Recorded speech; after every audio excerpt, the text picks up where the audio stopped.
Bagi nasionalis Melayu radikal, tadi saya telah maklumkan maksud radikal, iaitu golongan yang berani menentang British secara terbuka dan golongan yang membangkitkan perasaan anti-British.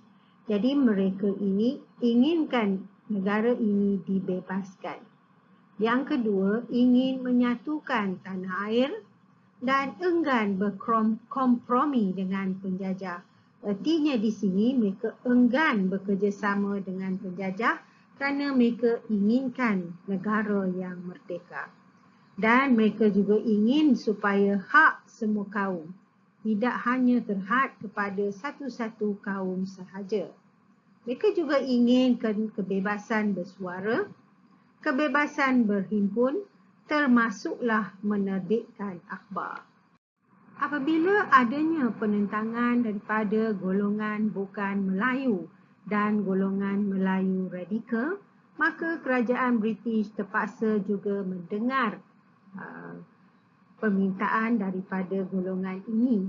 Maka cadangan Putra adalah kedudukan bahasa Melayu, pertahanan hal ehwal luar, syarat kewarganegaraan dan bendera serta lagu kebangsaan. Jadi Putra telah mengemukakan 4 cadangan untuk membentuk satu perlembagaan yang lain.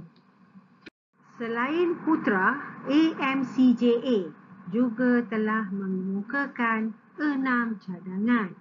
Tanah Melayu dan Singapura disatukan, kerajaan pusat yang kuat, Raja-Raja Melayu sebagai raja berperlembagaan, kemajuan politik dan ekonomi Melayu, adat istiadat dan agama Islam, serta syarat kewarganegaraan.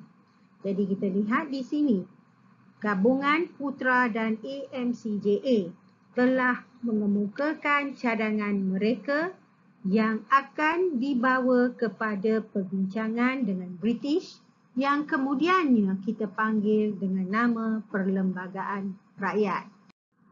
Pada akhir bulan Mac 1947, Putra yang telah bergabung dengan AMCJA telah mengemukakan Perlembagaan Rakyat. Perlembagaan Rakyat ini merupakan gabungan cadangan yang telah dibuat oleh Putra dan juga AMCJA dalam 2 slide yang saya kemukakan sebelum ini. Jadi antara cadangan mereka adalah Tanah Melayu disatukan dengan Singapura. Yang kedua, penubuhan sebuah Dewan Perundangan Pusat dan majlis negeri yang dipilih bagi seluruh Tanah Melayu. Yang ketiga, kewarganegaraan yang sama bagi semua orang yang menganggap Tanah Melayu sebagai tempat tinggal dan sanggup mencurahkan kesetiaan tanpa berbelah bahagi. Yang keempat, Raja-Raja Melayu sebagai raja berperlembagaan yang bertanggungjawab kepada rakyat dan menerima nasihat melalui majlis mesyuarat. Yang kelima, hal ehwal agama Islam dan adat istiadat Melayu diketuai sepenuhnya oleh orang Melayu melalui majlis khas. Yang keenam, perhatian khas hendaklah diberikan kepada kemajuan politik dan ekonomi orang Melayu. Bahasa Melayu hendaklah menjadi bahasa kebangsaan dan bahasa rasmi yang tunggal bagi tanah Melayu. Yang ke-8, hal ehwal luar negeri dan pertahanan hendaklah menjadi tanggungjawab bersama Kerajaan Tanah Melayu dan Kerajaan British. Yang ke-9, kewarganegaraan Melaya haruslah dinamakan Melayu.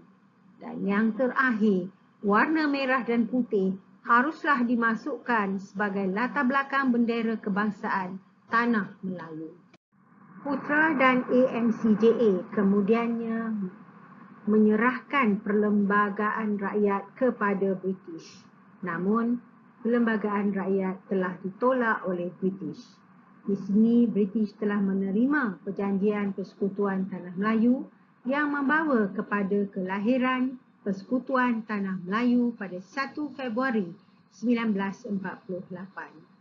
Keputusan British ini menyebabkan Putra dan AMCJA telah mengadakan hartal pada 20 September 1947. Selanjutnya, mereka telah mengumumkan 20 Oktober 1947 sebagai Hari Hartal Semalaya. Di sini kita dapati kedai-kedai telah ditutup dan tindakan ini mendapat sokongan daripada Dewan Perniagaan Cina. Apakah yang dimaksudkan dengan hartal? Hartal adalah protes tanpa keganasan, iaitu dengan cara menutup semua kedai, semua kilang, sekolah, pejabat dan ladang.